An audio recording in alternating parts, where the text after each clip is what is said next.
Deep breath.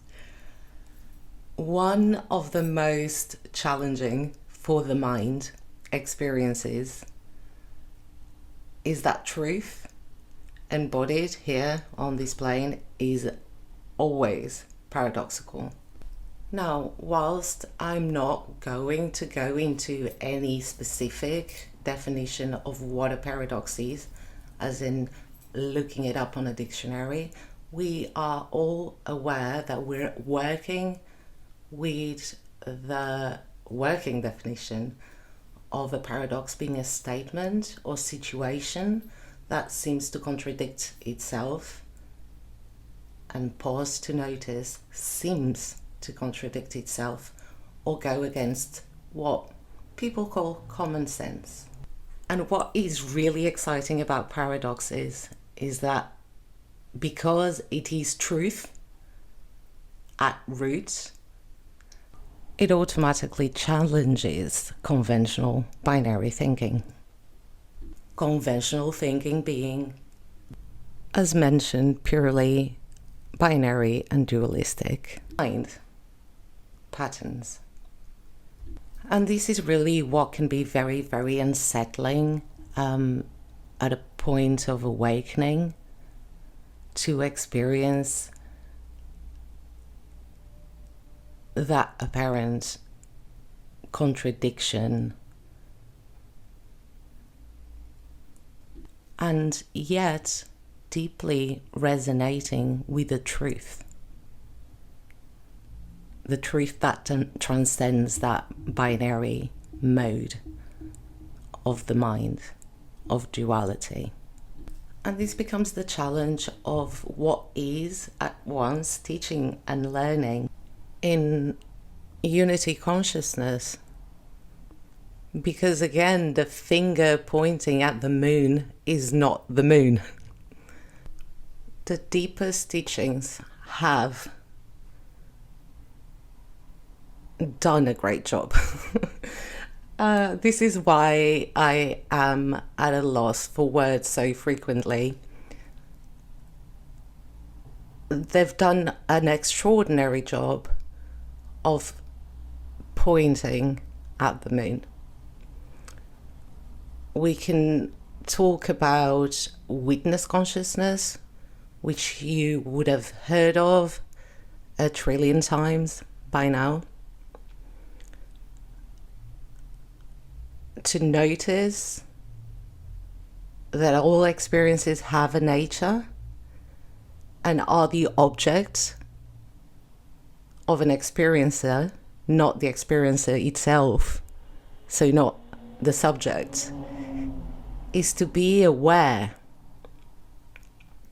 which is to say, to cease to leave the seat of self, capitalized self, even if only momentarily.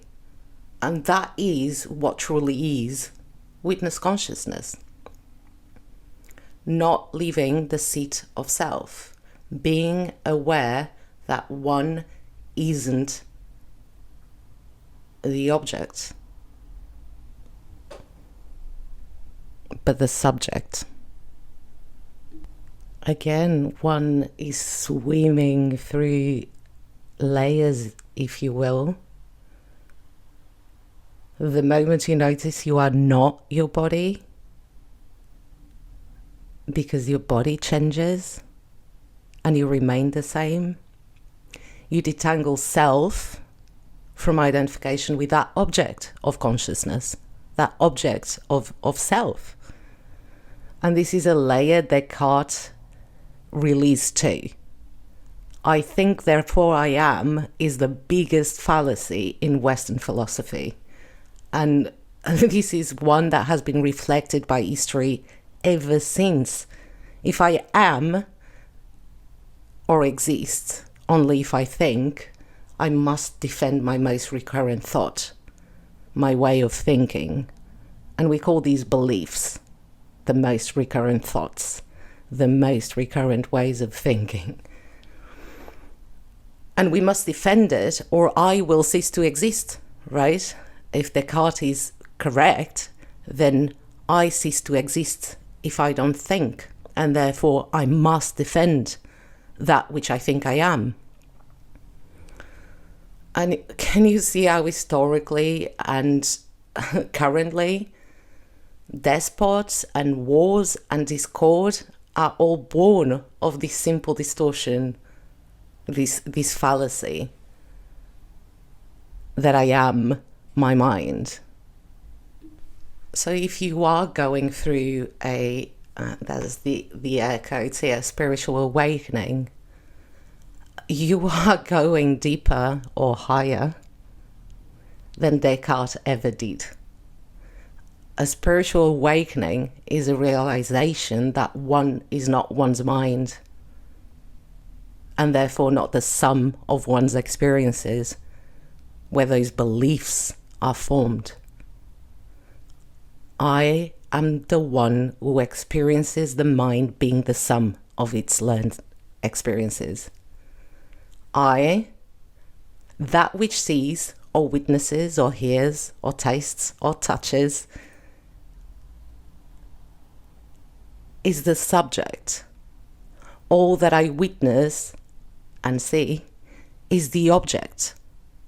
I see a cloud, a body, a thought, a car, an emotion.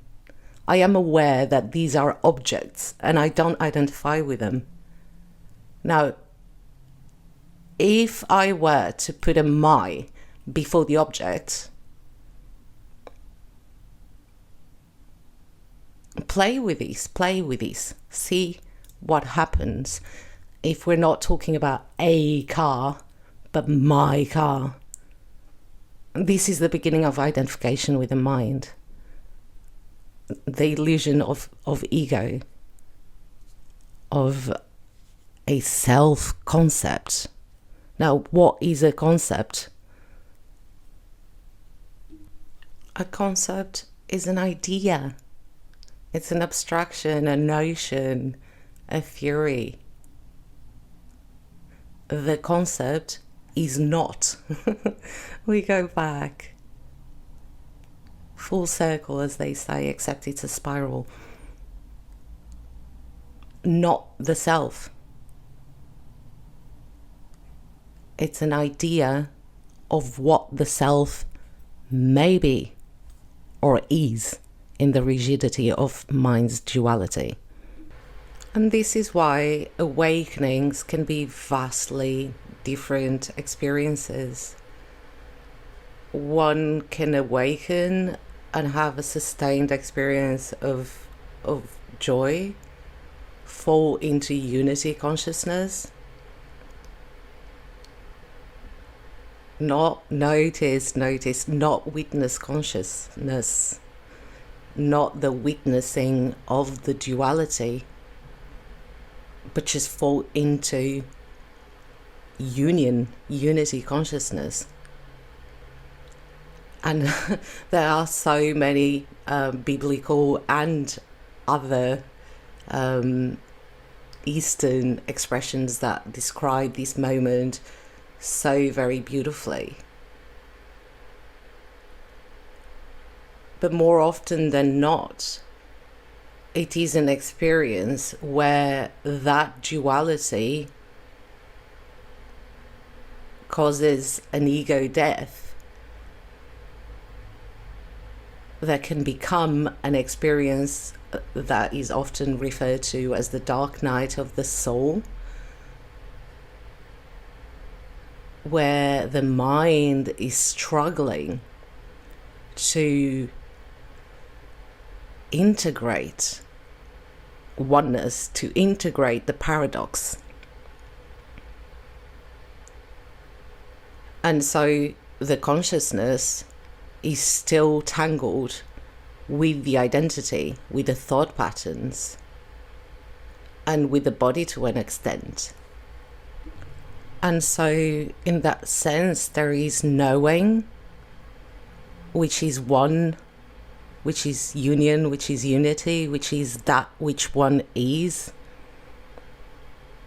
Also the witness. And then there is all else, the duality of the mind, the noise that the mind is making, the noise that the heart is making, the emotions. Emotions are simply energy in motion. Just energy in motion. The clues are often in the words and expressions we use, yet we've become so accustomed and conditioned to those words and expressions that we can only see that experience, that conditioning, those beliefs. And again, that's what is so very unsettling about a spiritual awakening. There is this quasi feeling of being pulled both ways, being pulled into the seat of self and further out or inward, again, paradox, but also being pulled into the patterns of the mind, of the conditioned mind, of those belief systems. There are the sum of one's learned experiences. And here we touch a really beautiful part of the awakening. Again, that all experiences have a nature. The same experience may have a very different impact on different people, depending where they're at in their process. And also depending on the blocks that they've created from other experiences. And when we're talking about blocks, we're talking about distortions in the energy.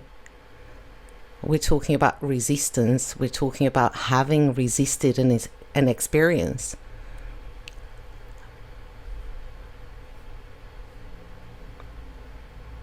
In and of itself, an experience isn't traumatic. Trauma is a result of one's capacity to handle or not the nature of any given experience. So trauma is simply a block or a distortion that is caused in one's energy flow, Shakti, Shi, spirit, whatever label you wish to donate, because one resisted the nature of the experience. And you can call that also reality, an experience that has occurred or is occurring, devoid of any emotion, any conditioned sum of all experiences. It's just the experience itself. It's neutral. It's reality. It's the repression, suppression, dismissal. And notice that these are labels descriptive of intensity or force with which one resists the experience. And also notice that resistance always implies the storage of that energy, the forcing, the pushing against that energy. So at the highest level, the work, if you wish to call it work,